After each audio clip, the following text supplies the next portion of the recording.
Hey guys, in this video I'm going to show you how to delete your Tripadvisor account. If you find this video helpful, please consider to like this video and subscribe to my channel. In saying that, let's just jump straight into the video. Okay, so the first step, what we want to do is head on over to Tripadvisor and sign into your account. Now, once we've signed into our account, make sure you're on the correct account. We also want to go ahead and click onto your user profile. So go ahead and navigate to the top here, click onto profile.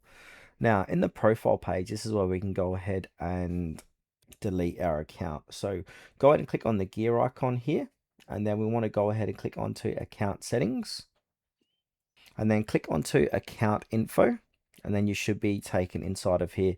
Then from here, you want to go ahead and scroll down, and then where it says close your account, go ahead and click on close your account and go through the steps to confirm it. Then once you've closed your account, you're going to have no longer access to use Tripadvisor on that account.